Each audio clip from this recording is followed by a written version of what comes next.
첫 번째는 이스라엘을 위한 애가죠. 애가는 슬픈 노래예요. 이스라엘을 어떻게 보면 예루살렘이 이렇게 하나님이 보실 때 예루살렘을 이렇게 그녀라고 표현하고 딸이라고 표현한 것처럼 그런데 하나님이 주신 아름다운 도성이 이렇게 하나님의 뜻에 따라 가지 않고 형식적인 그런 제사라든지 또 여러 가지 이렇게 문제들로 인해서 이제 아무래도 그 주변 나라로부터 이렇게 고통을 당하는 그래서 이렇게 슬픈 노래라고 얘기를 하는데 거기에 대해서 공부하고요. 또 우리 주를 찾는 거 왜냐하면 주를 찾아야 살기 때문에 그러는 거예요. 그래서 공부하고요. 주의 날 심판 날이죠. 또 어떻게 보면 또 하나님의 택한 자 믿는 자들에겐 또 상 받는 날이고요. 그런데 그들은 주의 날을 상 받는 날처럼 생각했어요. 그러니까 그런 부분들. 그 다음에 이제 공의라는 거는 하나님께서 말씀하시는 그 바른 거잖아요. 공의, 정의. 근데 그게 물처럼 이렇게 흘러야 되는데 어디에 딱 이렇게 스탁이 돼 있는 것처럼 돼 있는 지금 이제 이스라엘에 대한 얘기입니다. 전부 민족의 우두머리 항상 하나님께서 먼저 그 딜링하시는 거는 항상 리더죠. 그래서 또 그들로 인해서 또 이 말 그다음에 또 대적하는 한 민족 이제 세우신다는 의미는 아시리아를 세워서 이제 또 이렇게 심판을 하신다는 얘기고요. 그다음에 이제 하나님께서 그 야곱을 그 이스라엘을 이제 멸하려고 그러는데 중간에서 우리 아모스 선지자가 계속 두 번이나 이렇게 야곱이 미약하오니 이렇게 얘기하면서 좀 기다려 달라고 이렇게 얘기를 하죠. 그다음에 다림줄 항상은 플럼 라인은 항상 이렇게 추가 지구 중간으로 이렇게 항상 이렇게 돼 있죠. 그래서 거기에 직각으로 이렇게 쌓아야지 무너지지 않는데 그래서 다림줄 한상에 대해서 공부하고요. 그다음에 거짓 선지자입니다. 아마샤가 아모스에게 이렇게 네가 유다 출신이니까 유다에 가서 예언하라고 아주 핀잔을 주고 이제 그러죠. 거기에 대해서 이제 또 아모스가 어떻게 대답을 했나. 그다음에 여름 과일 강주리 현상 과일이 이렇게 너무 익다 보니까 이제 상할 정도로 썩을 정도로 된 그 한상을 또 이렇게 보여주는 게 그게 사실 이스라엘의 지금 현재 그 당시의 상태였고요. 그다음에 주의 말씀을 듣지 못한 기근, 배가 고파서 양식이 없는 것도 아니고 물이 없어서 기갈이 아니라 하나님의 말씀을 듣지 못한 거 거기에 대해서 공부하고요. 그다음에 항상 하나님은 다윗을 통해서 하나님의 언약의 약속이시잖아요. 무너진 장막을 다시 일으키는 것에 대해서 공부를 합니다. 그래서 이스라엘을 위한 애가 한번 5장 1절에서 5절 같이 읽겠습니다. 오 이스라엘의 집아 너희는 내가 너희를 대적하여 택한 이 말 곧 애가를 들어보라. 처녀 이스라엘이 쓰러졌으니 그녀가 다시는 일어나지 못하리라. 그녀가 자기 땅에서 버려졌으니 그녀를 일으켜 세울 자가 없도다. 주 하나님이 이같이 말하노니 이스라엘 집에 1000명이 나갔던 성읍은 100명만 남고 100명이 나갔던 성읍은 10명만 남으리라. 주가 이스라엘 집에 이같이 말하노니 너희는 나를 찾으라. 그리하면 너희가 살리라. 그러나 베델을 찾지 말고 길갈로도 들어가지 말며 보엘세바도 지나가지 말지니 이는 길갈이 반드시 사로잡힐 것이며 베델은 아무것도 남지 아니할 것이니라. 아모스는 이스라엘 처녀 이스라엘이라고 부르고요. 하나님이 부르시는 거죠. 그녀의 몰락을 그 애가로 선포하는데 이게 무슨 뭐 정치적이나 뭐 어떤 뭐 경제적인 그런 멸망이 아니고요. 하나님과의 그 언약의 관계가 파괴된 영적인 상태를 얘기를 하는 거예요. 그래서 선지자를 통해서 이게 탄식하시는데 우리 예수 그리스도도 마찬가지잖아요. 우리 인류의 죄를 대신해서 고통을 받으신 모습으로 이렇게 또 그 연결이 되고요. 구약 이스라엘은 스스로 일어날 수 없었지만 우리 신약에서 우리 하나님은 독생자 예수 그리스도를 통해서 죄인을 다시 일으켜 세우시고요. 결국 이 애가는 십자가의 은혜로 이렇게 바뀌게 되는 것이고요. 누가복음 13장 34절에 오 예루살렘아 예루살렘아 선자를 죽이며 너에게 보낸 사람들을 돌로 치는 자야. 마치 암탉이 자기 병아리를 날개 아래 함께 모으듯이 내가 얼마나 자주 내 자녀들을 모으려고 했더냐. 그러나 너희가 원치 아니하였도다. 하나님은 항상 우리를 찾으시고요. 우리를 이렇게 보호하시려고 그러고 우리를 이렇게 인도하시는데도 우리는 그게 싫어서 자꾸 도망다니죠. 그리고 베델, 길갈, 브에세발 다 과거에 하나님을 만났던 장소고요. 그런데 이 시기에는 형식적이고 타락한 예배의 상징이 되었습니다. 그래서 하나님은 장소나 전통이 아닌 누구를 찾으라? 우리 하나님 자신을 찾으라고 명령하세요. 이게 복음의 핵심이고요. 또 장소가 아니죠. 예배는 그리스도 안에서 드려지는 것들. 그래서 아모스의 선포는 장차 예수 그리스도 안에서 성취될 진정한 예배로 연결이 되는 것입니다. 영과 진리로 예배드리는, 우리도 와서 주일날 이렇게 예배를 드려도 겉에 어떤 돌아가는 어떤 프로그램 어떤 형식 이런 게 아니라 그 속에서 뭐를 보는 거예요. 우리 예수 그리스도의 그 십자가에 우리가 죄로 인해서 죽을 자들이었는데 그것이 회복되고 그런 어떤 하나님의 마음을 받는 거죠. 그래서 이스라엘 멸망을 통한 하나님의 깊은 애통과 회복의 요청이고요. 이 애통은 결국 십자가에서 절정을 이루었고요. 하나님은 아들을 통해서 우리 그리스도를 통해서 죄인을 회복시켰고요. 그래서 하나님을 찾는다는 것은 우리 예수 그리스도를 통해 참된 생명과 예배로 나아가는 것을 뜻합니다. 그리고 주를 찾으라 그리하면 살리라. 6절에서 10절입니다. 주를 찾으라 그리하면 너희가 살리라. 그렇지 아니하면 그가 요셉의 집에 불같이 일어나 살피리니 그리하면 베델에서 그것을 끌 자가 아무도 없으리라. 공의를 쑥으로 바꾸고 땅에다 을을 버려둔 너희는 그가 오리온을 만들고 죽음의 그림자를 아침으로 바꾸며 낯을 밤으로 어둡게 만들며 바다의 물들을 불러 지면에다 붓는 그를 찾으라. 그가 그의 이름이니 곧 강한 자들을 대적하사 패망한 자들에게 힘을 주시는 분이라. 그러므로 패망했던 자들이 요새를 치려고 오리라. 그들은 성문에서 책망하는 자를 멸하며 그들은 정직하게 많은 자를 증오하느니라. 구약에서 주를 찾으라라는 얘기는 항상 그거잖아요. 회개와 믿음의 부르심이고요. 또 우리 예수 그리스도께서 모든 자들에게 초청하시는 거잖아요.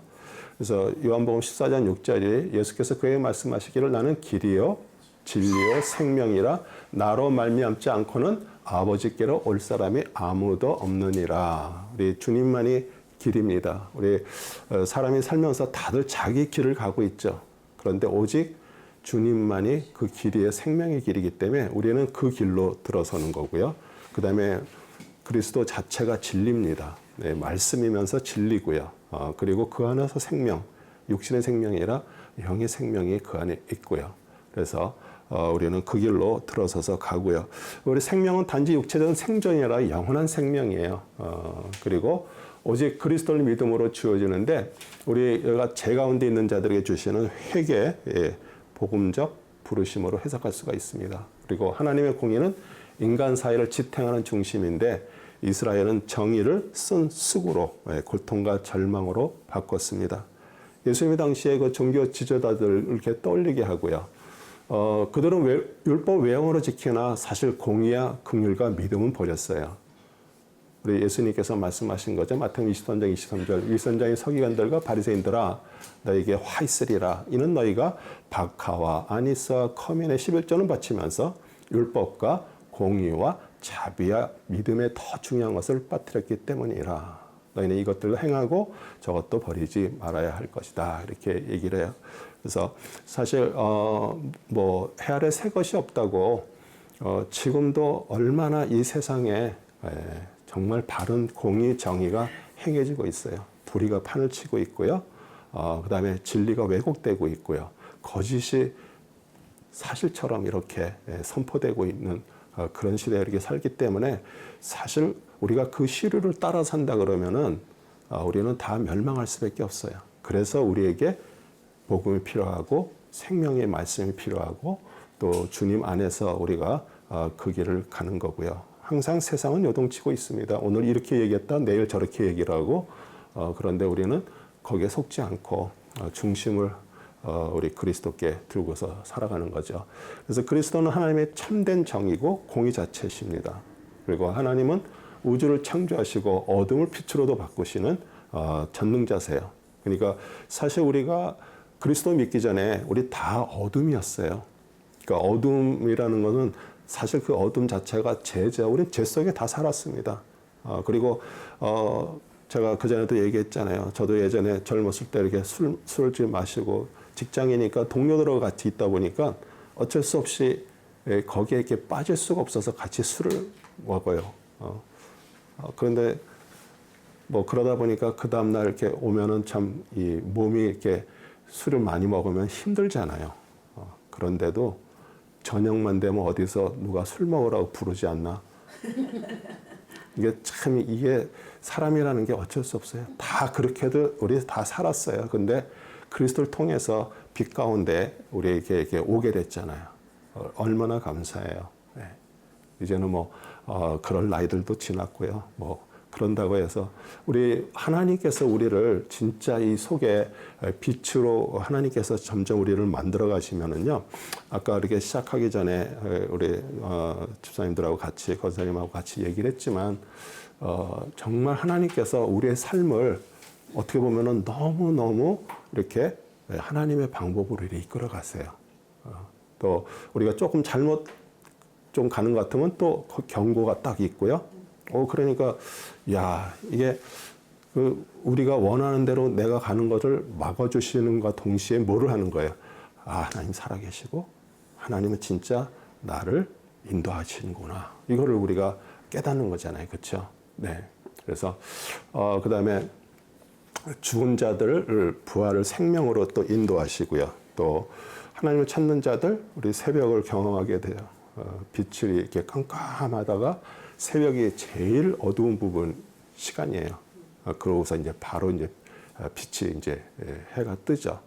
요한복음 1장 3절도요. 만물은 그에 의해 지은 바 되었으며 이미 지음 받은 것 가운데 그가 없이 지어진 것은 아무것도 없더라. 그래서 우리 예수 그리스도께서 하나님이시면서 전능자시면서 창조주이심을 말씀하시는 거예요.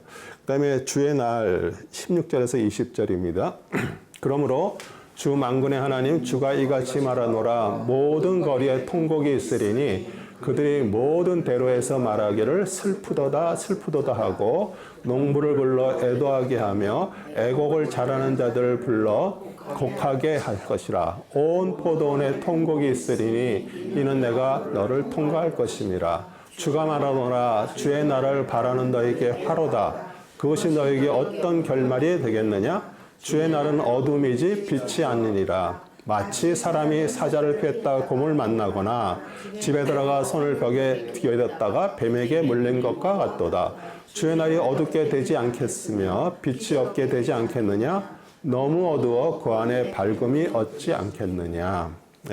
그러니까 단순한 그런 감정적 슬픔이 아니라 이제 하나님의 심판이 실현되는 고통과 재앙이 이제 오는 것이에요. 그래서 어떻게 보면은 믿는 자들에게는 사실 그날이 그렇게 두렵진 않지만 하나님을 모르거나 아니면 하나님 안에서 살지 않았던 자들에게는 정말 두려운 날이죠.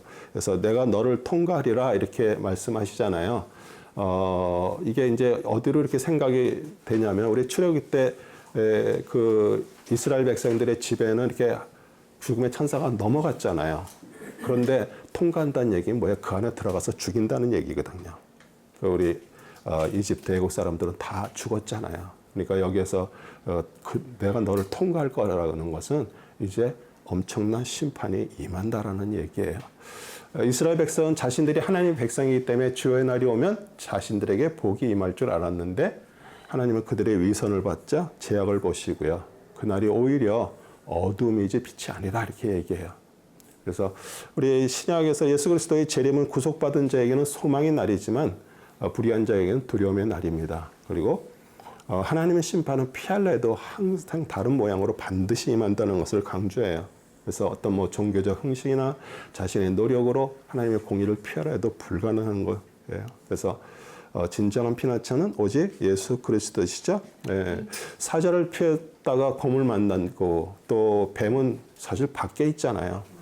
이제 집에 들어갔는데 벽을 짚었는데 뱀에 물렸다 그러는 거는 하나님의 심판이 있는 것은 누구도 피할 수가 없다라는 것을 이렇게 얘기를 하는 거예요. 그래서 우리가 살아가면서도요, 주님을 온전히 의지하고 살다 보면은 점점 우리가 주님의 거룩한 하나님의 사람으로 점점 살아갈 수밖에 없어요. 그래 사실 그게 진짜잖아요. 우리가 뭐 교회 다니고 뭐 풍성하게 사람들 왔다 갔다 하고 뭐 많은 프로그램 하고 그렇게 할 수 있잖아요. 근데 거기서 제일 중요한 게 뭐예요? 우리 개인이 진짜 하나님의 사람으로 바뀌어서 하나님으로부터 진정한 그 말을 듣고 하나님 인도받으면서 사는 거, 그게 중요한 거잖아요. 네. 공의를 물같이 23절에서 27절입니다. 너는 내 앞에서 내 노래들의 소음을 치우라. 이는 내가 내 비올의 가락도 듣지 않을 것임이라. 그러나 공의는 물같이 의인은 큰 시내같이 흐를지니라. 오 이스라엘 집아, 너희가 광야에서 40년 동안 내게 생제물과 제물들을 들렸더냐? 오히려 너희는 너희 형상들이 몰록과 키온의 장막을 지녔은즉 이는 너희가 너희를 위하여 만든 너희 신의 별이라. 그러므로 내가 너희를 다마스커스 너머로 사로잡혀 가게 하리라.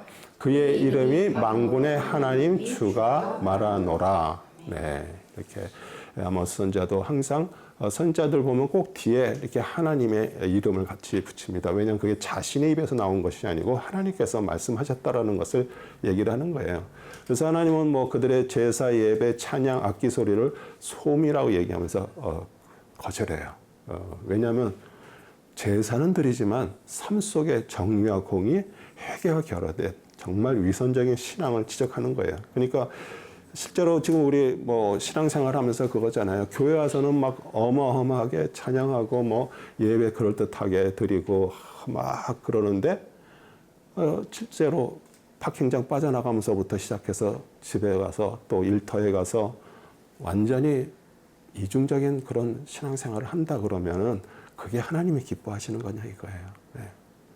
그러니까 우리는 자꾸 겉모습을 보고선 자꾸 그렇게 생각을 하는데 그게 아니라 하나님은 우리 안에 정말 변화된 또 진짜 회개가 있는 그런 신앙을 말씀하세요. 예수님도 외식하는 바리새인들의 제사를 겉은 깨끗하나 속은 더러운 잔 또 무덤으로 이렇게 비유했잖아요. 그래서 참된 예배는 영과 진리로 드리는 예배고요. 중심에는 뭐가 있어야 돼요? 그리스도에 대한 진실한 사랑과 순종이 있어야 되는 것이에요. 예. 그래서 항상 하나님의 공의가 이렇게 무르듯이, 그러니까 우리가 신앙생활 하면서도요, 억지로가 아니에요. 진짜 은혜가 이렇게 안에 임하게 되면요, 모든 것들이 이렇게 무르듯이 이렇게 흘러가는 거예요. 그래서 그게 그리스도 안에서 완성이 되고요.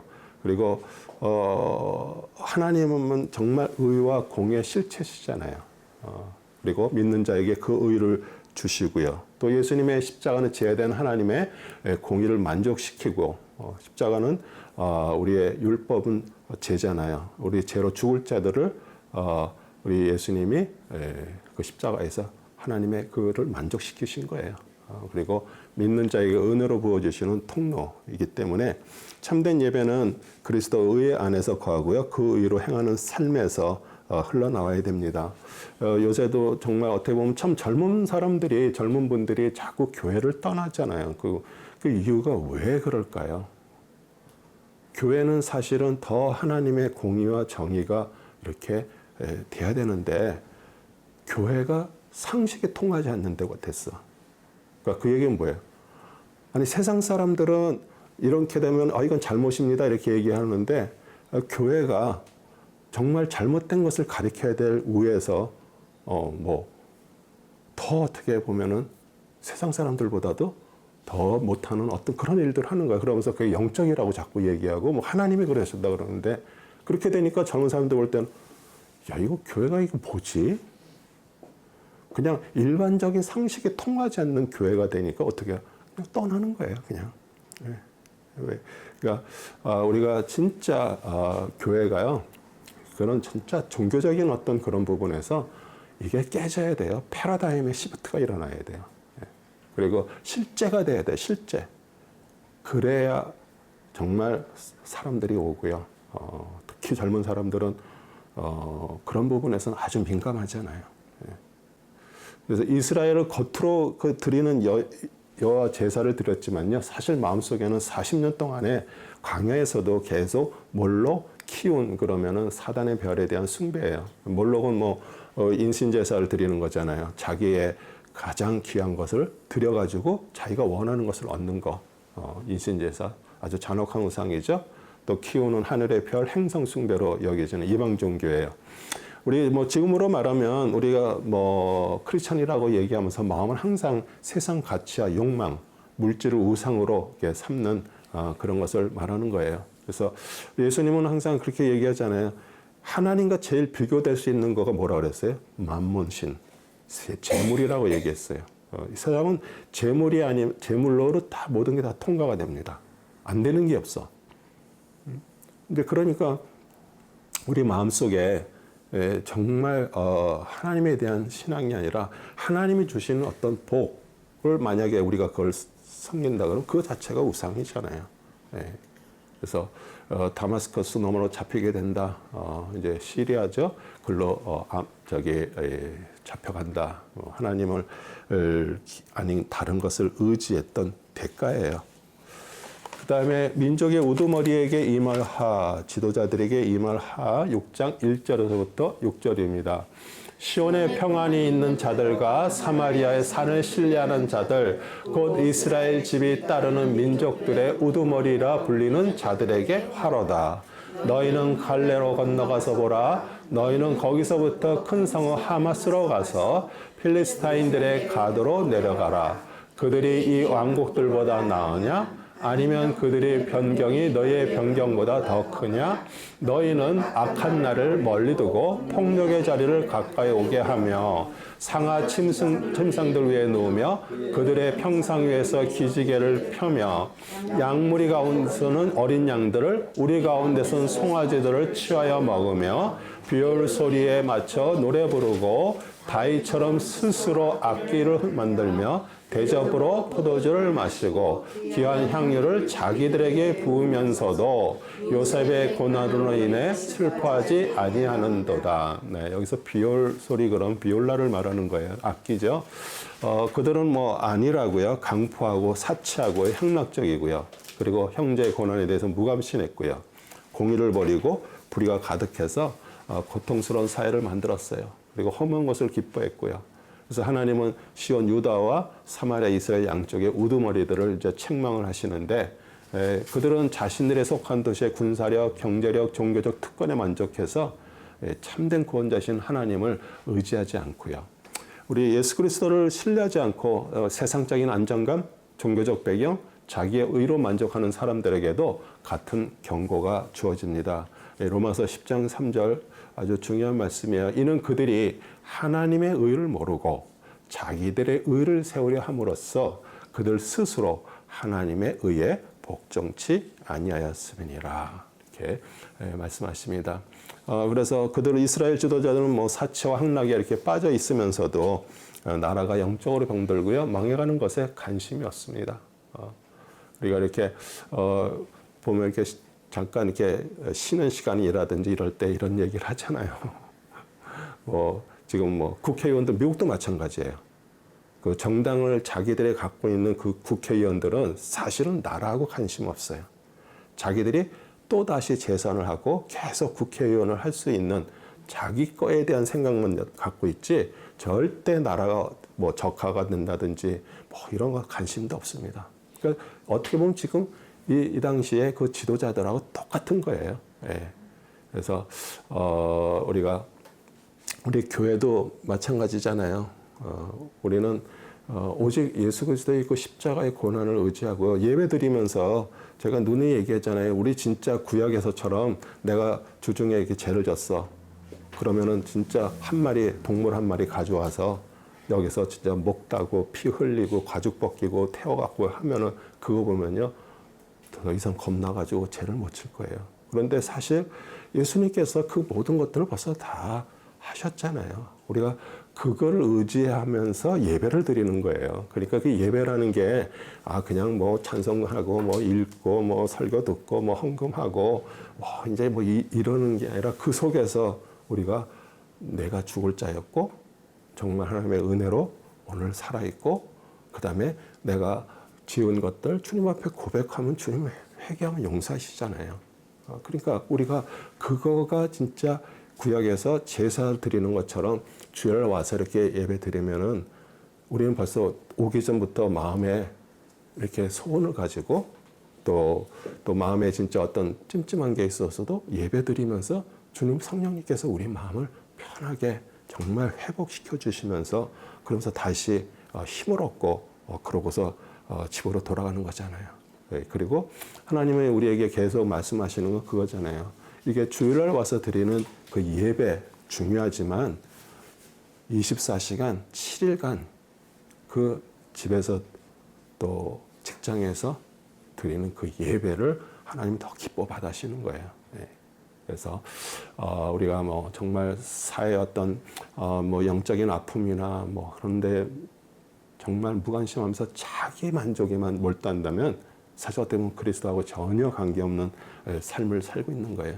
그래서 히브리서 기자가 13장 13절에 그러잖아요. 그러므로 우리도 그의 수치를 짊어지고 진영 밖에 있는 그에게 나가자. 진영 밖이라는 거예요. 예수님이 그 예루살렘 거기 올라가서 골고다에서 죽으신 거잖아요. 그러니까 그 수치를 짊어지고 이스라엘에 대적하는데 한 민족을 이제 세웁니다.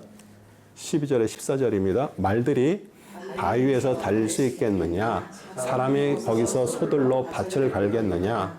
이는 너희가 공의를 쓸개로 바꾸었고 의의 열매를 독초로 바꾸었음이라. 너희가 아무것도 아닌 것을 기뻐하며 말하기를 우리가 우리 자신의 힘으로 우리에게 뿔을 들 취하지 아니하였느냐 하는도다.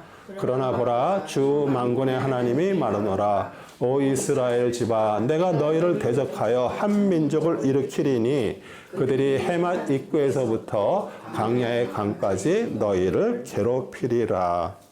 그 아시리아를 이제 일으켜 세워가지고 그들을 이렇게 대적하면서 이제 고통을 줄 거예요. 그런데 우리 뭐 이집트도 애국도 있고요, 또 뭐 바벨론도 있고요, 페르시아도 있고요.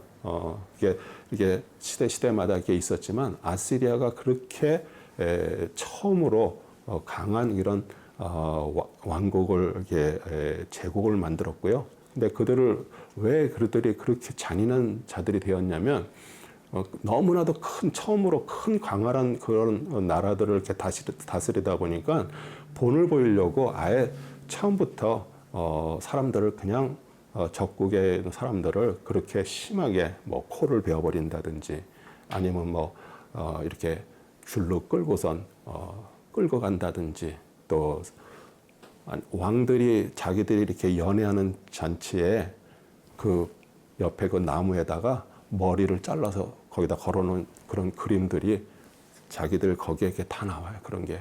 그러니까 그 얘기는 뭐야? 아주 강하게 그렇게 두렵게 만들어 갖고 이렇게 반란을 일으키지 못하게 하는 거예요. 근데 이제 그 나라가 이제 이스라엘을 이제 침략해 오죠.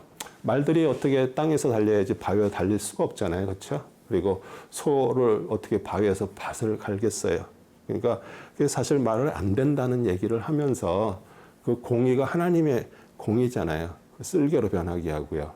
또 의의 열매를 독초로 변하게 한다는 말은 공의를 버리고요. 불의가 가득하는 그런 고통스러운 사회를 만든다는 거예요. 우리 뭐 예전에도 뭐 대통령이 되면서 이렇게 얘기해요. 공정과 상식이 통하는 나라를 만들겠다. 그러고 시작했어요.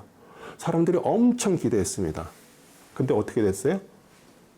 5년 동안 공정이 사라졌고요. 상식이 없는 나라를 만들었어요. 그러니까 우리가 말로 하는 그런 캐치프레이하고 실제는 완전히 틀린 거예요. 그러니까 그걸로 얼마나 많은 사람이 고통을 당했었어요. 그러니까 이게 진짜 그 지도자 하나 잘 뽑고 못 뽑는 것 따라서 지금도 베네수엘라가 왜 이렇게 고통을 당하고 있어요? 베네수엘라 엄청나게 잘 살던 나라였어요. 지금도 산유국이에요. 예, 근데 모든 게 다 시스템이 다 망가져 버렸어요. 예, 그리고 그 대통령, 차베스 대통령이 그 남미의 어려운 나라 자기들의 그 수많은 돈으로 엄청 도와줬어요. 근데 어떻게 됐어요? 죽고 시스템 다 망가지고 또 독재하고 또 그 밑에 들어온 사람 완전히 차베스 밑에 있던 마두로라는 이름은 아주 대단해요. 마두로 그러면요 스페니시 말로 성숙한이란 뜻이에요. 이름만 그렇게 된 거죠. 부정부패. 그러니까 이렇게 한 사람이 제대로 되지 않은 사람이 가면요 완전 나라가 망해요. 베네수엘라 잘 아시잖아요. 세계 미인대하면 항상 거기서 나왔어.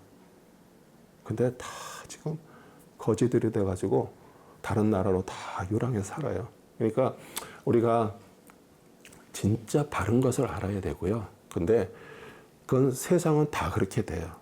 교회는 바로 서야 되잖아요. 교회는 진짜 하나님의 말씀을 하고 우리 성도들이 하나님의 뜻에 따라 사는데 거기에 모든 걸 쏟아야 되는데 밖에 나가서 나라를 살린다고 돌아다닌다고 그런다고 나라가 살아요? 그거 아니에요. 하나님이 하시는 거예요. 그러면 교회는 하나님의 진리를 선포하고요. 하나님이 하신다라는 것을 선포하면서 밖에 사람은 몰라도 우리 안에 성도들이 정말 하나님을 믿는 사람처럼 살아야 되잖아요. 그게 실제잖아요. 그렇게 살지 않으면요. 오늘 이게 아모스가 얘기하면서 이거 이스라엘 그 당시에 이게 무슨 뭐 어디 무슨 다른 우주에 있는 얘기 아니잖아요. 실제 이게 지금 우리 또 얘기예요. 그러니까 정의를 집행해야 될 자들이 자기 이익을 위해서 왜곡하는 거예요. 말 그대로 세상 얘기를 하면 밥그릇 싸움 하고 있는 거죠. 네. 예수 그리스도는 하나님의 공의와 자비와 만난 분입니다. 그래서 시편 85편 10절에 자비와 진리가 함께 만나고 의와 화평이 서로 입맞췄다. 무슨 뜻이에요? 십자가를 말하는 거예요. 하나님의 사랑, 그 다음에 예수 그리스도의 그 생명의 말씀, 자신이 같이 십자가에서 이렇게 만났어요. 그리고 의와 화평이 서로 이렇게 만난 것을 말하는 거예요. 그래서 우리 그리스도 십자가를 믿는다고 하면서도 우리 삶에서 불의와 이기심이 따르고 있다면 사실 어떻게 보면 이거는 봄도 부정할 뿐만 아니라 하나님도 부정하는 거예요. 그래서 고린도후서 6장 1절에 그러죠. 이제 우리는 그와 함께 일하는 자들로서 너희 권고하노니 너희는 하나님의 은혜를 어떻게 해요? 헛되이 받지 말자. 헛되이 받지 말라 그러는 거예요. 그다음에 뿔은 항상 권력과 힘의 상징입니다. 이스라엘은 자신들의 그런 정치적 군사적 성공이 하나님이 아닌 자신들의 힘으로 이룬 것으로 자만했습니다. 왜냐하면 이스라엘 자체가 여로보암으로부터 시작해서 수많은 그 왕들이 서로 찬탈하고 왕 죽이고 왕이 되고 막 그런 가정들을 하면서 그래도 지금 이게 여로보암 시대인데 여로보암 2세예요. 그러니까 처음에 그 창시했던 여로보암이 아니고 이름만 이제 여로보암 이렇게 했는데 그 시대에 그래도 제일 군사적으로 또 그렇게 정치적으로 아주 강한 나라가 됐어요. 그러다 보니까 자기들이 한 것처럼 이렇게 자만하는 거예요. 근데 하나님의 은혜 없이 이룬 것 아무것도 없습니다. 우리 예수 그리스도 없이 아무것도 할 수 없어요. 요한복음 15장 5절이잖아요. 나는 포도나무에 너희는 그 가지들이라 그가 내 안에 내가 그 안에 거하면 그 사람은 많은 열매를 맺느니라. 이는 나를 떠나서는 너희가 아무것도 할 수 없기 때문이라. 뭐가 좀 된 것 같아도요. 사실은 조금 지나면 다 무너지게 돼 있어요. 그분을 통해서 된 것이 아니면. 그래서 하나님은 결국 회개하지 않는 북이스라엘 향해서 아시리아를 일으켜 심판을 집행하시는데 우리 그리스도는 회개 없는 마음에 다시 오실 심판의 주님입니다. 그래서 지금은 어떤 때 은혜의 때예요. 그렇죠? 누구든지 그리스도께 나오는 자는 구원받을 수 있고요. 회개 문이 이렇게 열려 있습니다. 사도행전 17장 30절 31절도요. 이 무지의 때에는 하나님께서 눈 감아 주셨으나 이제는 어디에 살고 있는 어떤 사람에게도 회개하라고 명령하고 계시느니라. 이는 하나님께서 선정하신 그 사람들을 통하여 의로 세상을 심판하실 한 날을 정해놓으시고 그를 죽은 자들로부터 살리시어 모든 사람에게 확증해 주셨음이라 하니라. 그래서 사실 우리에게는 회개밖에 없습니다. 그리고 회개는 한 번으로 끝나는 게 아니잖아요. 우리가 살면서도 뭐 하루에도 뭐 별의별 생각도 이런 생각 저런 생각 또 또 실수 또 뭐 이런 어떤 그런 할 때마다 뭘 어디 가서 모아 갖고서 뭐 금요일 날 와서 하는 게 아니라 그곳에서 바로 깨달아지면은 하나님께서 이렇게 우리 마음을 이렇게 주시잖아요. 아, 이거 내가 이거 잘못됐구나. 그러면 그 자리에서 회개하는 거예요. 그 다음에 이제 선지자가 중지합니다. 7장 1절에서부터 6절. 주 하나님께서 내게 보인 것이 이와 같도다. 보라, 나중 자란 것이 움돋기 시작할 때 그가 황충들을 지으셨으니 보라, 그것은 왕이 풀을 벤 후에 자란 나중 것이라. 그 황충들이 땅의 풀들을 다 먹었을 때 내가 말씀드리기를 오 주 하나님이여 내가 주께 간구하오니 용서하소서. 야곱이 미약하오니 그가 누구를 의지하여 일어나라이까 하니 주께서 이로 인하여 마음을 돌이키시기를 주가 말하노니 이 일이 일어나지 아니하리라 하셨도다. 주 하나님께서 내게 보이신 것이 이와 같으니 보라, 주 하나님께서 불로 싸우도록 부르셨으니 그 불이 큰 기품을 삼켰으며 그 일부를 먹었도다. 그때 내가 말씀드리기를 주 하나님이여 내가 주께 간구하오니 그치소서. 야곱이 미약하오니 그가 누구를 의지하여 일어나이까 하니 주께서 이로 인하여 마음을 돌이키시기를 주 하나님이 말하노니 이 일도 일어나지 아니하리라 하셨도다. 네. 처음에 우리 아모스 메뚜기 또 그 다음에 두 번째 불의 심판을 보고 이렇게 하나님 앞에 중보하는 거예요. 야곱이 미약하오니 그 누구를 의지하였냐 이렇게 얘기하니까 우리 하나님께서 어떻게 해요? 자비를 구하니까 심판을 보류하셨어요. 그리고 두 번이나 이제 마음을 돌이키시고 심판을 유보하셨는데 우리 예수 그리스도는 가장 완전한 중보자고요. 하나님의 진노를 우리가 죽을 자들을 막으셨죠. 그래서 하나님의 진노는 죄에 대해서 당연한 결과지만 우리 하나님 오래 참으시면서 우리에게 뭐를 원하세요? 회개를 원하세요. 우리가 돌이키기를 원하고요. 회개하기를 원해요. 베드로서 3장 9절도 주의 약속은 어떤 사람들이 더디다고 생각하는 것 같이 더딘 것이 아니라 오직 우리에 대하여 오래 참으시어 아무도 멸망하지 않고 다 회개에 이르게 하려 하심이라. 하나님의 백성이 연약하고요, 무능하고 하나님의 긍휼을 구할 때 하나님 정말 외면하지 않으십니다. 그리고 항상 우리 마음이 낮아지고 가난한 자가 됐고 마음의 심령이 가난할 때 우리 하나님께서 우리에게 같이 하셔요. 그래서 마태복음 5장 3절도요. 영이 가난한 자들은 복이 있나니 천국이 그들의 것임이요. 이렇게 말씀하십니다. 그 다음에 이제 다림줄의 한상입니다. 7장 7절에서 9절입니다. 그가 내게 보이신 것이 이와 같으니 보라, 주께서 다림줄을 만든 벽 위에서 손에 다림줄을 가지고 서 계셨도다. 주께서 내게 말씀하시기를 아모스야 내가 무엇을 보느냐 하시기에 내가 말씀드리기를 다림줄이니이다 하였더니 주께서 말씀하시기를 보라 내가 내 백성 이스라엘 가운데 다림줄을 둘 것이요 내가 다시는 그들을 지나가지 않으리라. 이삭의 산당들이 황폐하게 되고 이스라엘의 성소들이 황폐하게 되리니 내가 여로보암의 집을 대적하여 칼을 가지고 일어나리라 하셨도다. 네, 아모스는 그 다음에 곧게 세워진 날을 살피기 위해서 다림줄을 잡고 계시는 주를 보았습니다. 그래서 하나님의 공의 기준이에요. 다림줄을 보여주시면서 내 백성 가운데 이 다림줄을 이렇게 놓겠다고 선언합니다. 우리 다림줄은 건물이 수직으로 잘 세워져 있는지 이렇게 측정하는 도구죠. 그래서 우리는 하나님은요 인간의 기준이 아니에요. 하나님의 기준이에요. 그래서 그 기준으로 이스라엘을 심판을 하신다는 뜻이고요. 우리 예수 그리스도는 하나님의 의의 표준이고요. 완전한 다림줄이십니다. 그래서 하나님은 예수 그리스도를 기준 삼아 우리를 판단하시는데 이사야서 28장 16절이에요. 나는 또한 공의로 주를 삼고 의로 주를 삼으니 우박이 거짓말의 피난처를 쓸어버려 물들이 그 은신처에 넘쳐 흐르리라. 그래서 주의 다림줄 아시죠? 이렇게 추가 밑에 달려 있고 줄로 이렇게 돼 있잖아요, 그렇죠? 그래서 의가 추고 공의로 줄을 삼는다. 그래서 우리가 건물을 지을 때나 벽을 쌓을 때 이렇게 줄을 띄어가지고 여기에 똑바로 이렇게 쌓아가는 거예요. 그래서 여러분도 신앙생활하면서 정말 오랜 세월도 신앙생활이었잖아요. 그런데 이게 내가 무슨 어떤 병을 고침 받았다든지 뭐 어떤 그 하나님이 하신 어떤 거기에 내 신앙이 쌓여 있다 그러면은 그 신앙은 올라갈수록 무너짐이 심할 거예요. 그래서 우리는 어디다 신앙을 쌓아야 되는 거예요? 반석이신 하나님의 말씀에다 쌓는 거예요. 그래서 말씀이 기초가 되고 거기서부터 하나님의 공의의 다림줄로 쌓아나가기 시작하면은 올라가면서 더 튼튼하게 되는 것이에요. 그런데 그렇지 않다면은 사실 우리의 신앙도 어떤 때는 점검할 필요가 있어요. 그냥 다 무너뜨리고요. 다시 말씀한테, 말씀의 반석에다 이렇게 세워나가세요. 네.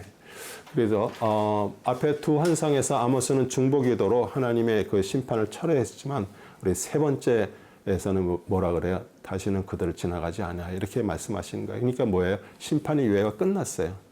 회개는 더 이상 기회는 더 주어지지 않음을 말씀하세요. 우리 하나님의 자비 무한하죠. 그러나 은혜의 날도요. 때가 정해져 있고요. 회개도 기회가 있을 때 해야 되는 거예요. 그래서 만약에 하나님의 구원의 초청에 무관심하다면 결국 심판이 임하고요.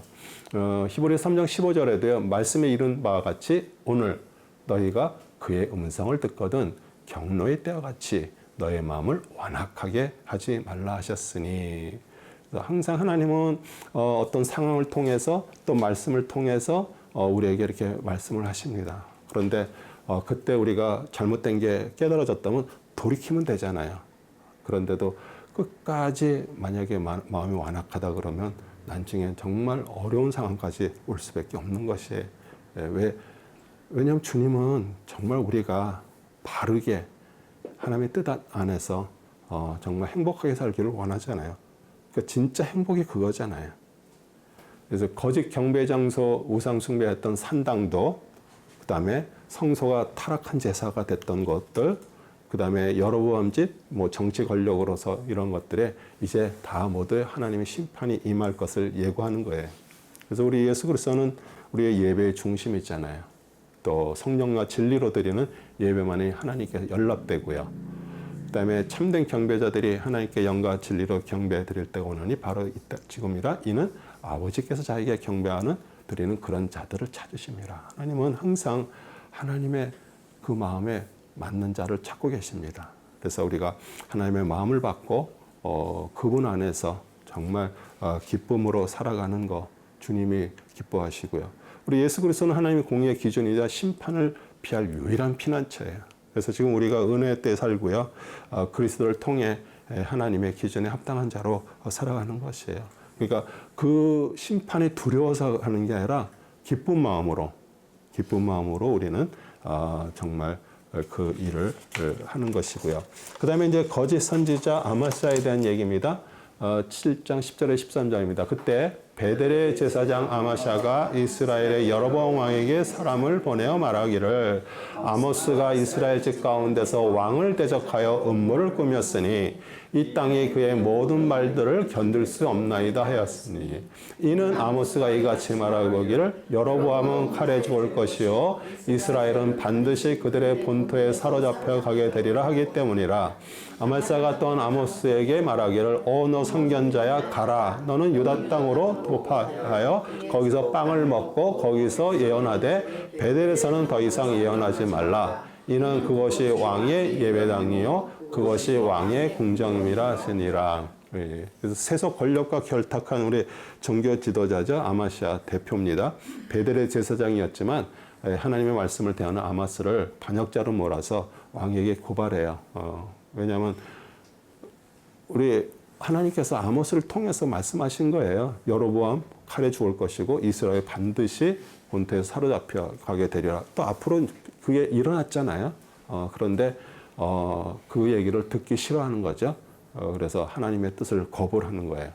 예수님 역시 바리새인과 제사장들에게 위협적인 존재로 여겨졌고요. 결국 십자가에 넘겨질 것에 대한 예표 그림자나 마찬가지예요. 그래서 세상 권력과 결탁한 거짓 종교는요. 참선자 입을 막고요. 자기들이 세운 그 체제 안정을 도모합니다. 우리 종교 지도자 산헤드린 공의원들이 사실 예수님이 이게 그 일으키시는 그 기적이 사람이 할 수 있는 게 아니잖아요. 그들도 다 알아요. 자신들의 모양으로 오지 않은 메시아지만 그들도 다 알았어요. 근데 왜 그거를 못하는 거예요? 자기들의 갖고 있는 것들을 다 잃어버릴까 봐 그러는 거예요. 백성들이 다 예수 그리스도를 쫓아가고 그러면 어떻게 해요? 자기들이 하고 있던 것들이 다 망하는 거잖아요. 그러기 때문에 예수님을 죽이신 거예요. 그래서 유대 땅으로 가서 예언하고 거기서 빵을 먹으라. 거기서 이제 생계를 해결하고. 그러니까 어떻게 보면 좀 비아냥거리듯이 얘기하는 거잖아요. 우리 예수님도 자기 고향에서 배척받으셨습니다. 그리고 항상 예수님의 그 권위와 메시지에 항상 끊임없이 부정하고요. 그 말씀을 막고자 했어요. 그래서 아마시아는 베델을 왕의 성소라고 부르며 아모스에게 더 이상 예언하지 말라고 명하는데 원래 베델은 누가 야곱이 에서를 피해서 도망가다 만난 거룩한 장소였어요. 그런데 금송아지 신상이 있었죠. 처음에 초대왕이었던 여로보암이 베델과 단에 세운 그 송아지 신상이 있었는데 뺏겼어요. 아시리아 왕이 가져가 버렸습니다. 그리고서 이제 그 이후에 계속 정치와 타락한 제사의 상징이 되었고요. 예수님 당시도요, 성전 역시 하나님의 임재, 하나님의 집이 아니었어요. 거기에 뭐가 있었어요? 거기 가야바의 그 돈을 받고 거기다 뇌물을 주면서 장사치들이 거기에 있었잖아요. 가야바의 바자가 거기에 있었습니다. 다 인간의 욕망이 지배하는 장소가 되었고요. 그래서 예수님이 성전을 청결케 하시고서 그 다음에 이제 또 성전을 헐라라고 얘기한 거예요. 더 이상 이제는 하나님이 임재하지가 않는 성전은 사실은 다 불필요한 거잖아요. 그래서 성전이 다 없어지는 거. 그 대신 예수님 자신이 성전이 되시는 거예요. 부활하셔서 성전이 되셨고 성전 대신 예수 그리스도를 마음에 우리가 모신 자들은 다 성전이 된 거예요. 하나님의 전이 된 것이에요. 그래서 비둘기 파는 자들에게 말씀하시길 이것을 여기서 가져가라. 나의 아버지 집을 장사하는 집으로 만들지 말라 하시더라. 예. 그 다음에 이제 아모스의 답변입니다. 14절에서 17절입니다. 그러자 아모스가 대답하여 아마시아에게 말하기를 나는 선지자도 아니요 선지자 아들도 아니라 다만 나는 목동이요 뽕나무 열매를 거두는 자였노라. 내가 양떼를 따라가는데 주께서 나를 치으셨어서 주께서 내게 말씀하시기를 가서 내 백성 이스라엘에게 연하라 하셨느니라. 그러므로 이제 너는 주의 말씀을 들으라. 내가 말하기를 이스라엘을 대적하여 예언하지 말며 이삭의 집을 대적하여 내 말을 떨어뜨리지 말라 하는도다. 그러므로 주가 이같이 말하노라. 내 아내는 성읍에서 창녀가 될 것이요 내 아들들과 딸들은 칼에 쓰러지리라. 내 땅은 줄을 재어 나뉠 것이요 너는 오염된 땅에서 죽을 것이며 이스라엘은 반드시 자기 땅에서 사로잡혀 갈 것이라 하니라. 네. 우리 아모스에 같이 아마시아에게 저주를 내린 것은 거짓 선지자가 하나님의 참된 선지자에 전하는 말을 못하게 막았기 때문이에요. 우리 예수님의 제자들 또한 어부 세리들 평범한 사람이었습니다. 우리 아모스 역시 목동이고요, 뽕나무 열매 또 그 거두는 자였고요. 그런데 어떻게 보면 정말 자기 양을 치러 가는데 주님이 부르셔서 이렇게 이스라엘 내 백성이라 그러잖아요. 그렇게 어떻게 보면은 우상을 숭배하고 있지만 그래서 그랬는데 세상에 하나님은요 항상 세상에 지혜롭고 아주 높은 자들 그런 사람들을 사용하지 않으세요. 겸손한 자를 들어서 하나님의 뜻을 전하게 하시고요. 고린도전서 1장 27절도 그러나 하나님께서 세상의 어리석은 것들을 선택하심은 지혜로운 자들로 부끄럽게 하시려는 것이요 하나님께 세상의 약한 것들을 선택하시면 강한 것들을 부끄럽게 하시려는 것이라. 왜 그럴까요? 강한 자들, 높은 자들, 지혜 있는 자들, 대단한 사람들이 하나님의 그것을 해서 어떤 일들이 일어나면 다 스스로 자기의 힘을 한 거라고 그러잖아요. 그런데 정말 형편없는 자들, 그런 자들을 사용하시면은 야 이거는 진짜 하나님이 하셨네. 그러니까 뭐 저도 지금 마찬가지예요. 저는 뭐 이런 데 서서 이렇게 말씀 전하는 그런 사람이 아니었어요. 그런데 하나님께서 사용하시니까 그냥 저는 그 일에 그냥 쓰임 받고 있는 거예요. 그러니까 아모스는 하나님의 말씀을 무시한 결과로 심판을 선포합니다. 그래서 아모스 아내는 창녀가 되고요. 아들, 딸들은 칼에 죽고요. 또 소유한 땅은 다 이렇게 줄지어서 나뉠 것이고요. 또 자신은 오염된 땅이라는 게 타국이에요. 그러니까 그 하나님의 그 예루살렘, 그 유다 이스라엘은 하나님의 선택한 땅이기 때문에 깨끗한 땅이고요. 또 그 이방 땅은 이제 오염된 땅이라는 거니까 그러니까 타국에서 이렇게 끌려가서 죽게 되고요. 이스라엘은 포로로 끌려갈 것이라고 이렇게 얘기를 해요.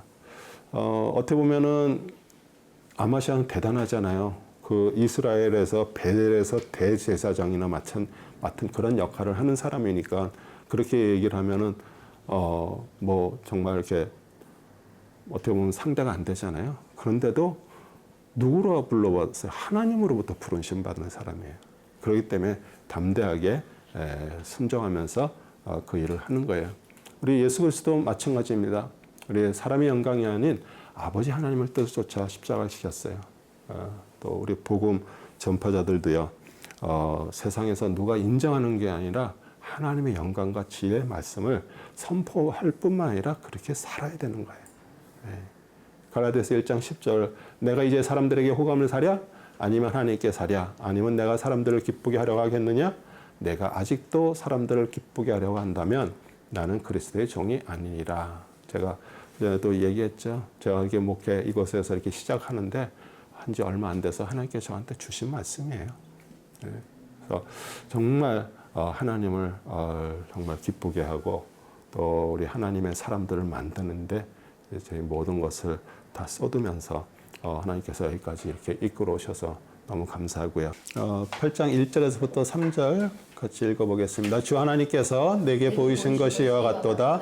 여름 가을 한 강주를 보라. 그가 말씀하시기를 아모스야 내가 무엇을 보냐 하시기에 내가 말씀드리기를 여름 가을 한 강주이다 하였더니 주께서 내게 말씀하셨도다. 내 백성이 이스라엘에게 끝이 왔도다. 내가 다시는 그들을 지나가지 않으리라. 그날에는 성전의 노래들이 애곡이 될 것이니라. 주 하나님이 알아노라. 모든 곳에 많은 시체들이 있으리니 사람들이 그것들을 조용히 내어 버리려다. 네.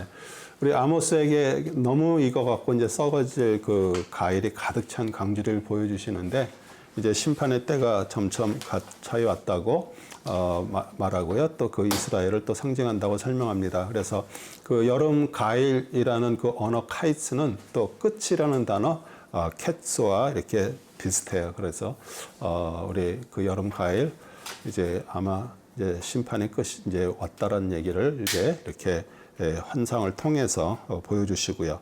또 우리 예수님도 예수 그리스도께서도 요한복음 15장에 열매 맺지 않는 가지 잘려서 불에 던져진다고 말씀하셨습니다. 하나님은 계속 오래 참으시지만 결국 회개 없는 마음에 심판이 임하고요. 마태복음 3장 10절도요. 이제 또한 도끼가 나무 뿌리에 놓였으니 그러므로 좋은 열매를 맺지 못하는 나무마다 찍혀 불 속에 던져지리라. 이렇게 말씀하고 있습니다. 본래 성전에서 이렇게 찬양하고 또 이렇게 했던 그 성전에서 애곡과 비명이 이제 가득할 것이라 그러는데 이스라엘은 그런 형식적인 예배의 종교 행위로 하나님의 진노를 피할 수 없었고요. 거룩한 자리, 찬양의 자리가 슬픔의 장소로 바뀌었습니다. 백성들은 안식일과 철로만 이제 지나가기를 기다리고 장사를 통해서 이익을 취하고요. 왜냐하면 안식일에는 일을 하게 되면 돈을 맞아 죽잖아요. 그러니까 빨리 안식일이 끝나고선 돈을 벌어야 되니까. 그래서 그런 마음이 그 안에 가득한 거죠. 그래서 하나님 자녀는 탐욕이 아닌 공의와 자비로 살아가야 되고요. 또 우리가 예배하고 기도하는 목적이 우리가 원하는 세속적인 욕망을 구하는 것으로 왜곡되지는 않아야 되죠. 우리가 하나님 앞에 예배드리고 하나님 앞에 기도하면서 물질적인 어떤 축복. 근데 우리는 하나님의 복을 받았다 그러면은요, 사실 복을 받은 존재예요. 그러니까 존재라는 거는 우리가 진짜 하나님이 택함 받고 하나님으로부터 그런 하나님과의 그 관계를 갖고 있는 사람은 일부러 따로 구하지 않아도요, 우리에게 벌써 있어야 될 것은 다 알고 계시고 주셔요. 예, 그러니까 세상 사람들이 구하는 거예요. 육신의 복은 다 우리에게 다 주어진 것들이에요. 그래서 그 대신 우리가 신앙이 어린 사람들 뭐 그런 분들 뭐 구하죠. 잘못된 거는 아니에요. 근데 점점 우리가 하나님으로 인해서 이렇게 은혜 받고 하나님에 대한 정말 하늘의 복이 존재적으로 갖고 있는 사람은요, 그런 어떤 것 구하는 것보다도 더 주님과 어떻게 하면 더 내 마음이 주님과 하나가 될까? 어떻게 하면 주님이 기뻐하시는 일을 우리 삶 속에서 행할 수 있을까? 아니면 내가 변화된 삶을 살려는데 어떻게 하면 할 수 있을까? 그쪽으로 우리가 기도하고 우리가 말씀을 또 읽고 구하는 것이죠. 그 다음에 이스라엘에 대한 징계 4절에서 9절입니다. 오 궁핍한 자를 삼키며 그 땅에 가난한 자를 망하게 하는 너희야, 이 말을 들어라. 너희는 말하기를 언제 세 달이 지나서 우리가 곡식을 팔 수 있을까? 언제 안식일이 지나서 우리가 밀을 내놓되 에바를 적게 하고 세계를 크게 하여 저울을 거짓으로 속일 수 있을까? 그리하여 우리가 은으로 가난한 자를 사며 신 한 켤레로 궁핍한 자를 사고 참으로 밀집거기를 팔 수 있을까 하는도다. 주는 야곱의 탁월함으로 맹세하시기를 실로 내가 그들의 일들 중 어떤 것도 결코 잊지 아니하리라 하였느니라. 이로 인하여 그 땅이 떨어지지 아니하겠으며 그 안에 거하는 모든 사람이 애통하지 않겠느냐. 그 땅이 전부 홍수처럼 일어날 것이며 또 그 땅이 이집트의 홍수에 의한 것처럼 버려지고 잠기리라. 주 하나님이 말하노라. 그날에는 내가 정오에 해를 지게 하며 대낮에 땅을 어둡게 하리라. 네, 정말 무서운 얘기죠. 주 하나님께서 그날에 내가 정오에 해를 지게 하고 대낮에 땅을 어둡게 하리라. 그리고 이 앞으로 오실 그런 대환란의 시기가 이제 궁극적으로 이뤄지는데, 그들은 가난한 자들을 은으로 사고 신한 켤레 값에 궁핍한 자를 노예로 삼고 심지어 그 밀집거기 불량품을 속여 팔았습니다. 그러니까 경제적인 불이 또 인권 경시의 극단적인 모습으로 하나님의 공의가 있는데 그걸 아주 정면으로 거스리는 죄였습니다. 그리고 예수님은 오셔서 항상 가난한 자, 소외된 자, 눌린 자들을 위해서 일하셨고요. 또 그리스도를 따르는 약자를 억누르는 그 세상의 흐름과는 반대로 긍휼과 정의로 살았습니다. 그래서 세상 왕은 항상 우리를 겉으로 통치하죠. 어떤 규를 정해놓고 법을 어기면 우리에게 벌금을 가하고 아니면 뭐 또 감방에 집어넣는 그 겉으로 통치를 하세요. 그런데 우리는 그리스도가 왕이십니다. 근데 그리스도 왕은 우리를 겉으로 통치하시는 분이 아니라 우리 마음을 통치하세요. 그래서 우리가 그 마음으로 우리 주님이 보시기에 합당한 하나님 사람들로 우리가 살아가는 거죠. 그리고 하나님은 야곱의 탁월함을 두고 맹세하지만 그들은 사람을 속이고 강탈했습니다. 그래서 모든 행위를 잊지 않겠다고 하셔요. 그래서 우리가 우리 뭐 사람이니까 살다 보면 죄를 지을 수도 있고요. 그런데 중요한 건 회개잖아요. 회개가 없다면 반드시 심판을 받을 수밖에 없고요. 히브리서 10장 31절도 살아계신 하나님의 손안으로 떨어지는 것은 두려운 일이라 이렇게 얘기를 했어요. 우리 뭐 사람과 사람 사이에서 문제가 있으면은 이렇게 뭐 가서 어디 뭐 누굴 통해서라도 도움을 얻을 수도 있고, 아니면 정말 억울하면은 법정에 가서도 어떤 게 자기가 저걸 하지만 나와 하나님 사이에 어떤 것들이 있다 그러면 사실 거기에는 길이 없는 것이에요. 그래서 우리가 하나님을 모를 때는 그냥 원하는 대로 내가 하고 싶은 대로 살지만 진짜 하나님의 살아계심을 믿는다 그러면 우리는 점점 우리의 삶이 변화될 수밖에 없어요. 네.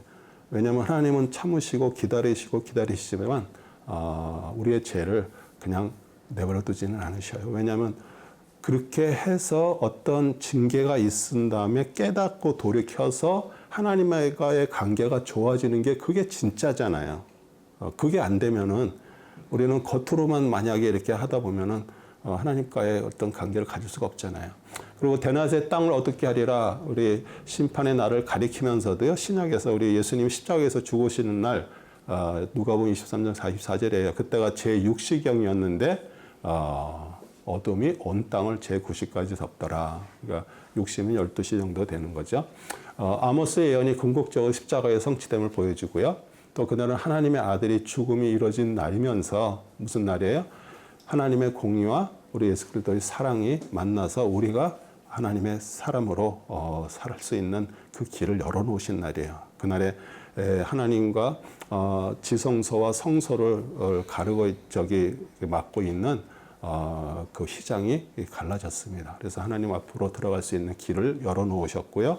우리는 계속 그걸 통해서 예수 그리스도를 통해서 우리는 하나님을 만날 수 있는 하나님의 사람들이 됐습니다.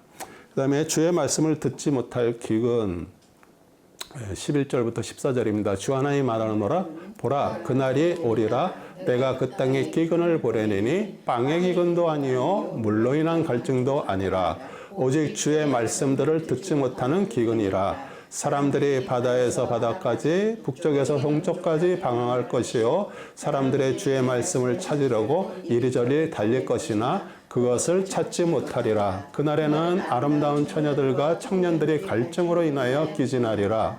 사마리아의 죄로 맹세하고 말하기를 오 다니엘 내 신이 살아있도다 하며 브엘세바의 방식은 살아있도다 하는 자들 그들은 쓰러져서 결코 다시 일어나지 못하리라.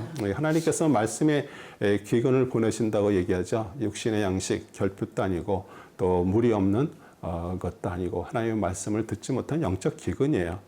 그래서 여기저기 다니면서 하나님 말씀을 찾지만 벌써 이렇게 심판의 때가 가까웠습니다. 지금도 어떻게 보면은 진짜 말씀의 홍수 아니에요? 옛날하고 틀리지 않아요. 지금 뭐 유튜브만 틀면 뭐 방송만 틀면 하나님의 말씀이 엄청 쏟아져 나와요.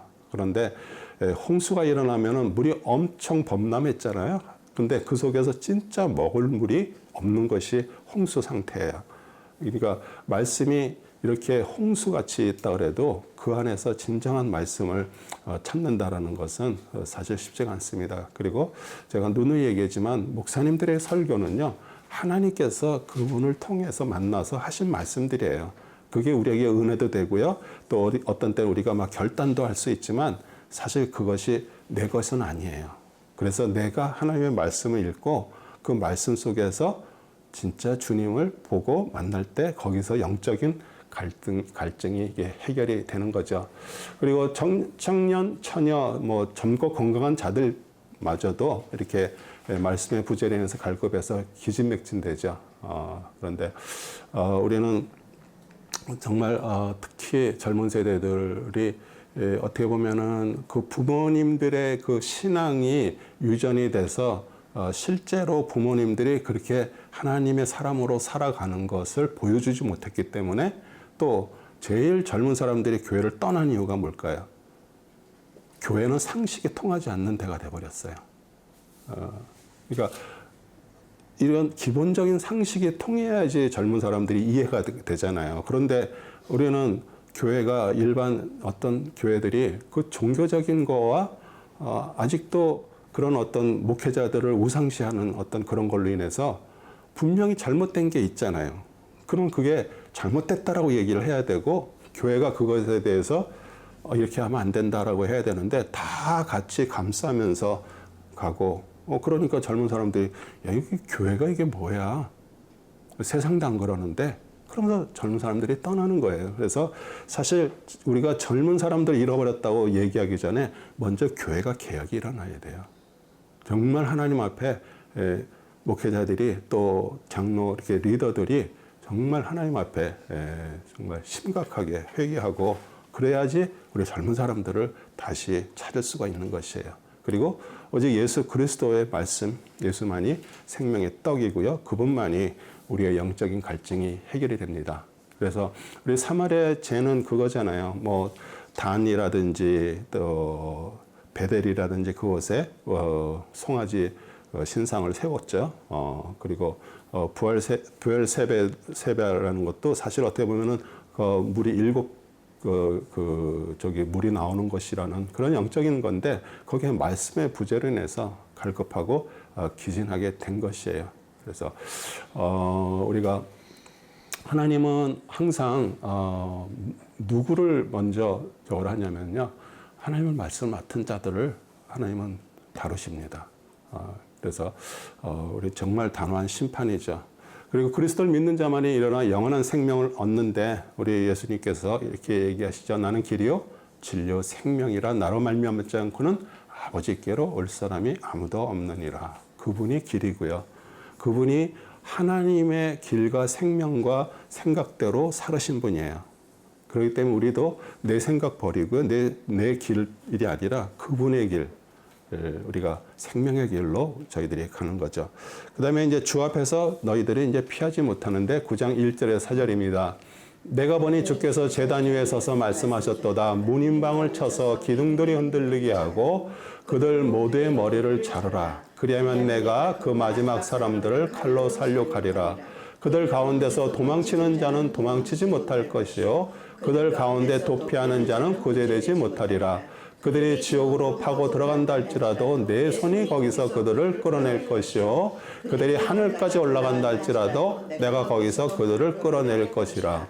그들이 갈멜산 꼭대기에 숨을지라도 내가 거기서 그들을 찾아 꺼낼 것이요 그들이 내 눈을 피해 바다 밑에 숨을지라도 내가 거기서 뱀에게 명하리니 뱀이 그들을 물 것이며 그들이 그들의 원수들 앞에 사로잡혀 간다 할지라도 거기서 내가 칼에게 명하리니 칼이 그들을 살해할 것이라. 또 내가 그들 위에 내 눈을 고정시키리니 재앙이 아니하며 복을 이함이 아니라.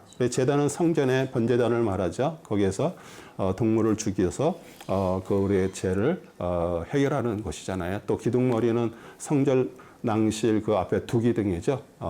야긴과 보아스 기둥을 말합니다. 하나님께서 그 기둥을 무너져서 그런 형식적인 어떤 제사장 예배자들의 머리에 떨어지게 하신다는 거예요. 그러니까 형식적인 예배 이제 받지 않으신다는 얘기고 징벌이 있다는 얘기예요. 그래서 하나님의 은혜가 있던 임재가 있고 했던 제단 위에서 심판을 선포하시는 것이에요. 제단은 원래 희생제물과 용서의 장소지만 제약된 제사를 드리던 이스라엘에 대한 심판의 장소가 되는 것입니다. 그래서 그리스도는 성도를 위해 참된 제물이자 제단이 되셨습니다. 우리 그리스도께서 예수 그리스도께서 그 일을 하셨고요. 그 다음에 거절하면 자비의 제단이 심판의 제단으로 변하는 날이 오는 것이에요. 우리 히브리서 10장 27절도요. 다만 대적하는 자들을 집어삼킬 심판과 맹렬한 분노를 두려운 마음으로 기다리는 것만 남아 있기 때문이라. 그래서 우리 히브리서는 항상 보다 더 나은 예수 그리스도, 천사들보다 모세보다 계속 탁월한 것을 말씀을 하시죠. 왜냐하면 유대인들이 핍박을 견디지 못해서 다시 유대교로 돌아가려고 그러는 것을 막기 위해서 쓴 책이기 때문에 수많은 구약에 있던 말씀들과 또 이렇게 예수 그리스도께서 실제로 십자가에서 죽으심으로 그 구약에서 얘기하는 그 제단에서의 그 용서, 동물을 죽여서 드리는 그 제사를 이렇게 가름하신 분으로 이렇게 표현이 되는 것이에요. 그리고 하나님은 항상 은혜와 긍휼의 상징이지만 회개하지 않는 자에게 심판은 불꽃 같은 눈입니다. 그리고 하나님은 기다리시지만 그 시간이 끝나면 자비 대신 심판이 선언되고요. 그 다음에 죄 가운데 돌이키지 않는 자의 임하는 무섭고 피할 수 없는 하나님의 경고입니다. 그리고 또 이 말씀은 또한 우리에게 참된 도피처 대신 예수 그리스도를 바라보게 하는 복음의 거울이에요. 그래서 사실 심판은 영원한 회복과 구원으로 가는 또 그 길이에요. 그래서 지금 우리가 구원의 날이고요. 또 그리스도를 의지함으로 하나님의 눈길에 은혜로 머무는 불꽃 같은 눈이 아니라 정말 하나님의 은혜의 눈으로 머무는 자녀가 되기를 우리는 바라는 것입니다. 그 다음에 야곱의 집은 멸하지 않는다. 7절에서 10절입니다. 오 이스라엘 자손들아 너희가 내게 에디오피아인들의 자손들 같지 아니하느냐? 주가 말하노라 내가 이스라엘을 이집트 땅에서 팔레스타인들을 갑돌에서 시리아인들을 칼에서 인도하여 내지 아니하였느냐. 보라 주 하나님의 눈이 제 많은 왕국에 있으니 내가 그것을 지면에서 멸하리라. 그러나 야곱의 집은 내가 완전히 멸하지 아니하리라. 주가 말하노라 이는 보라 내가 명령할 것임이라.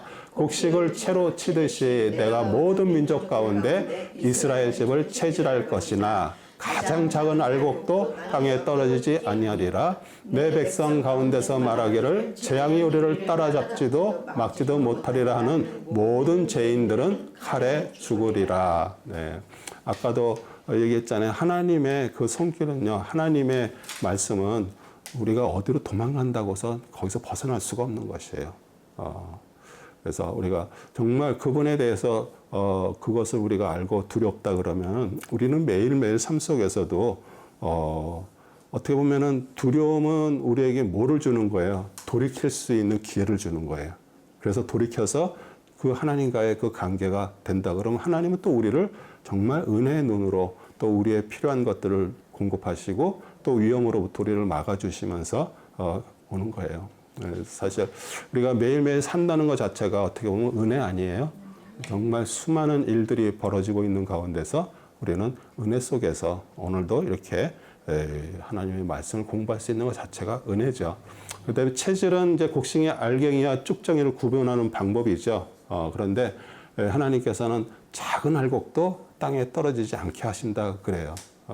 그러나 쭉정이들이죠. 다 날아가 버리고요. 바람에 따라 그들은 칼에 죽을 것이고요. 그래서 하나님은 민족이나 혈통이나 뭐 이런 것이 아닌 뭐를 보여요? 우리의 믿음을 보시는 거예요.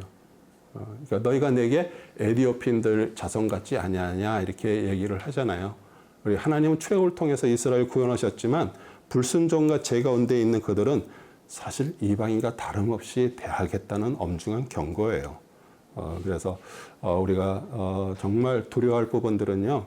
우리가 하나님 믿고 정말 교회도 다니고 하나님의 사람으로 살면서 정말 그 하나님이 나를 이렇게 도우신다라는 뭐 그런 생각을 가지고 어떻게 보면은 세상 사람들보다 더 나쁜 일을 한다는 거 하나님이 얼마나 그거를 가증하게 보시겠어요. 그래서 사실 우리가 지금도 어떻게 보면은 교회가 이렇게 어려워지는 것은 지금 사실 심판이 임하고 있는 것을 말하는 것이에요. 그리고 이제 그것이 완전한 것이 아니잖아요. 돌이키고 하나님을 찾고 우리가 정말 내 삶이 바뀌고 또 그러면서 제가 주일날도 말씀드렸지만 목회자가 자아가 죽고요. 목회자가 죽으면 교회는 살아나는 것이에요. 그래서 그게 먼저 솔선수범하면서 목회자들 또 지도자들이 솔선수범할 때 교회는 다시 살아나는 것입니다. 그리고 하나님의 은혜는 특권이 아니라 책임을 동반하는 거예요. 그러니까 사람들은 우린 교회를 다니고 하나님 믿는다 그러면서 나는 하나님의 자녀라 그러는 특권은 되게 내세우는데 거기에 대한 책임은 사실 잘 안 지려고 그래요. 그러니까 아니 교회가 이렇게 운영이 되려고 그러면은 이렇게 뭐 어떻게 보면은 사역자들 사례도 줘야 되고요. 건물도 유지하려면 돈이 필요하잖아요. 그러면은 야 이게 진짜 이게 내가 하나님의 자녀로서 하나님의 택한 백성으로서 내가 해야 될 부분들이 있잖아요. 그 책임이잖아요. 근데 책임은 소홀해. 그냥 뭐 다 하나님의 은혜로 다 돌아가겠지. 그러면서 자기가 해야 될 책임은 다 소홀하면서 하나님은 나를 도우시는 분, 나는 하나님의 자녀 이런 것만 내세운다 그러면 하나님 보실 때 얼마나 좀 웃기겠어요, 그렇죠? 예. 그리고 누누이 얘기하지만요, 우리는 11조를 뭐 아직까지 이렇게 강조하면서 드리는 그런 사람들이 아니에요. 벌써 그거는 그 율법의 구약에서 다들 끝난 것들이에요. 우리는 지금은요, 정말 은혜 안에서 하나님이 정말 예수 그리스도께서 다 이루신 일 안에서 우리는 기쁨으로 하나님 앞에 어떤 것을 드리는 거죠. 꼭 무슨 10의 1을 드려야 된다. 그게 아니잖아요. 진짜 하나님의 은혜 받은 사람은요, 정말 드리지 못해서 안타까워해요. 예. 근데 우리는 정말 어떻게 보면은 교회가 아니 다 벌써 구약에 끝난 것들을 그러면서 또 그렇게 얘기를 해요. 뭐 이것도 버리지 말고 저것도 버리지 말라고 그랬다고 예수님이 그랬다고 율법도 지켜야 된다고 얘기하는 그런 목회자들도 아직도 있습니다. 그러니까 왜 그럴까요? 11조 얘기를 해야 되기 때문에 그러는 거예요. 정말 웃기는 얘기 아니에요? 제가 시애틀에 살다가 왔었는데 거기 눈이 잘 안 오는데 눈이 오면 엄청 와요. 근데 장비가 없어. 치우는 장비 자체가 없어. 그 시애틀 자체가 그래요. 그러니까 눈이 오면 교회 다 문 닫고 안 가요. 근데 어떤 목사님이 장로님 시켜갖고 다음 주에 올 때 지난주에 못했던 헌금 가져오라고 이렇게 전화를 했다 그래요. 그러니까 그러기 때문에 자꾸 구약에 있는 얘기를 하는 거예요. 그러니까 이게 교회는 하나님이 운영하시는 거예요. 그렇게 사람의 어떤 걸로 한다고 생각하면 맨날 그거 강조할 수밖에 없잖아요. 왜? 야, 그럼 요번에 여기 렌트비 뭐 모기지 어떻게 내지? 사역자들 사례비를 어떻게 내야 되지? 뭐 그래? 인간의 생각으로 자꾸 그걸 하는 것 때문에 그렇게 될 수밖에 없는 것이에요. 그리고 우리 완전한 멸망이 아닙니다. 왜 항상 남은 자들을 위해서 하나님은 긍휼로 보존하세요. 예. 그래서 예수 그리스도 자체도 하나님의 남은 자입니다. 알곡의 대표자세요. 또 그 알곡이 땅에 떨어져 어떻게 했어요? 죽었어요. 껍질이 깨지고 그 속에서 생명이 나온 것처럼 우리 예수 그리스도께서 먼저 그 일을 하셨고 또 하나님께서 이렇게 부활하게 하셔서 우리에게 그 첫 부활을 주셨고 우리도 역시 부활을 삶을 사는 건데 죽어서 부활뿐만 아니라 오늘 내가 부활한 자로 사는 거예요. 새 생명으로 사는 거고요. 새 마음으로 사는 거예요. 그러니까 매일매일이 새로운 날이에요. 어제와 똑같은 날 아닙니다. 은혜 받는 것도 마찬가지예요. 어제 내가 은혜 받았다고 오늘 받는다? 아니에요. 어제는 벌써 지나갔어요. 그러니까 어제 받은 거 가지고서 우리가 지금 얘기하는 게 아니라 오늘 진짜 하나님 말씀 안에서 그 말씀을 통해서 내가 은혜를 받고 사는 사람인가? 아니면 몇 년 전에 예전에 했던 거 가지고 울고 먹으면서 그냥 그러고 살아가는가? 왜요? 오늘 부활했거든요, 새로. 그래서 우리 재앙이 우리를 따라잡지도 막지 못하리라. 이게 다 자기 기만에 빠진 죄인들의 대표적인 얘기 아니에요. 예. 근데 칼에 죽는다라고 얘기를 해요. 그래서 형식적인 그런 종교에 안주하지 말고요. 정말 회개하고요. 복음 붙드는 것이 유일한 소망입니다. 마태복음 7장 21절에 아주 심각한 얘기예요. 나에게 주여 주여 하는 자 부르짖는 마다 다 천국에 들어갈 것이 아니요 하늘에 계신 나의 아버지의 뜻을 행하는 자라야 되느니라. 그러면서 뭐라 그래요? 주의 이름으로 선지한 노릇하고 주의 이름으로 귀신을 쫓아내고. 그런데 우리 예수님이 뭐라 그래요? 내가 너를 도무지 모르겠다라고 얘기해요. 왜냐하면 그걸 통해서 자기의 어떤 것들을 자기식으로 한 것이에요. 예. 그래서 우리가 정말 오직 주님만 우리가 회개하고 붙들 수 있는 것 예수 그리스도의 소망입니다. 그 다음에 다윗의 무너진 장막을 일으켜 세우십니다. 9장 11절에서 15절입니다. 그날에 내가 무너진 다윗의 장막을 일으키고 그 틈을 막으리라. 또 내가 그의 파괴된 것을 일으켜 옛날처럼 세우리니 그들이 에돔의 남은 자와 나의 이름으로 불려지는 모든 이방의 남은 자를 차지하리라. 이 일을 행하는 주가 말하노라. 보라 그날이 이르르니 밭가는 자가 추수꾼을 앞서 포도를 밟는 자가 씨 뿌린 자를 앞서리라. 산들은 단 포도주를 떨어뜨릴 것이요 모든 작은 산들은 녹으리라. 내가 내 백성 이스라엘에 사로잡힌 자를 다시 데려오리니 그들이 황폐한 성읍들을 세워 그곳에 거주할 것이요 또 그들이 포도원을 만들어 그 포도주를 마시겠고 그들은 또한 정원들을 만들어 그 열매를 먹으리라. 내가 그들을 그들의 땅에다 심으리니 그들이 낫시는 내가 그들에게 주었던 그들의 땅에서 뽑히지 아니하니라. 주 너의 하나님이 말하노라. 아멘. 우리 아모스 선지나 다른 선자들이 계속 하나님의 말씀을 전하면서 주 너의 하나님이 말한다라고 이렇게 얘기하고 있습니다. 다윗 언약의 회복, 우리 예수 그리스도를 통해서 왕국의 회복이 선언됐고요. 그다음에 사도행전 15장 16절 17절에서 야고보는 이 구절을 이용해서 구원받은 이방인들도 할례를 받아야 하는가 문제에 대해서 결정을 내리는 중요한 토대로 이렇게 삼게 되는 거예요. 왜냐하면 그 당시에 수많은 예루살렘에 있는 유대인들이 생각하기에 이방인들도 할례를 받아야 된다 이렇게 생각을 한 것이에요. 예.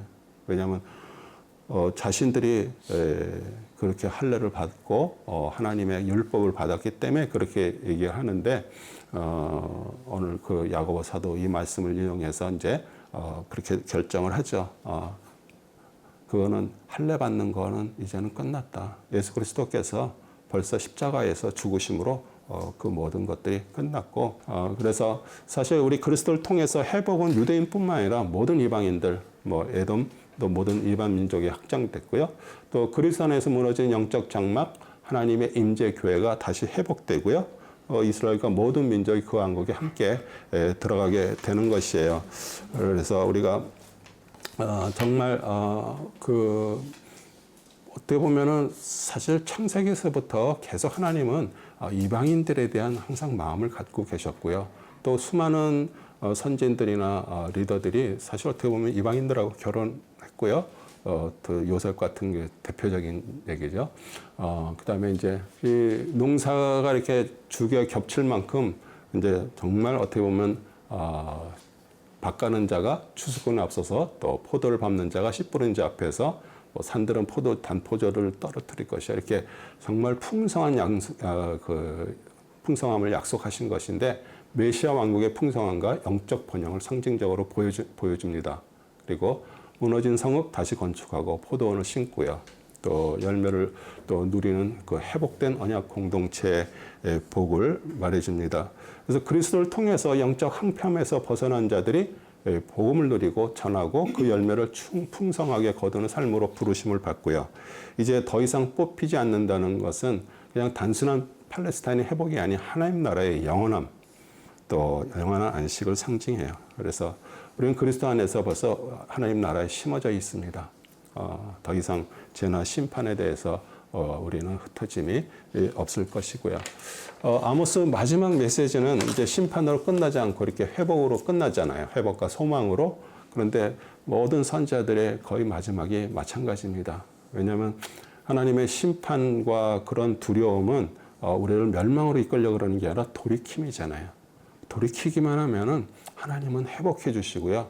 또 그 소망으로 우리를 이끄셔요. 그리고 그리스도를 통해서 무너진 것을 회복하시고요. 또 믿는 자들을 영원한 하나님 나라 심겠다는 그런 하나님의 신실한 약속이 또 말씀의 중심이고요. 그리고 이 회복은 그리스도의 복음을 믿고 하늘로부터 하나님 나라를 받은 우리 성도들도 포함하고 그다음에 이게 모든 사람에게 다 열려져 있는 것이에요. 우리는 우리만이 아니고 모든 사람들한테 열려져 있는데 사실 받고 안 받고는 그들의 문제잖아요. 그래서 어떤 때는 이렇게 어떤 분을 이렇게 전도하고 또 하나님에 대한 어떤 걸 하기 위해서 참 많은 시간을 이렇게 쓰기도 하고 애를 씁니다. 그런데도 어떤 때는 그게 그 열매를 맺지 못하고 있어요. 그래도 그걸 뭐 우리가 걱정할 거 아니잖아요. 왜냐하면 우리는 전했기 때문에 일을 하실 것은 하나님이 하실 거거든요. 그리고 우리가는 그때를 우리는 막 기다리지 못하고 초조해하는데 그거는 우리의 소관이 아니에요. 그래서 나는 뭐 이렇게 했는데 이렇게 안 하니까 이제 그만해야지 그게 아니잖아요. 항상 때를 얻든지 못 얻든지 항상 주님을 소개하고 주님 이렇게 할 수 있는 그런 하나님의 사람들 되는 거 이게 중요하고요.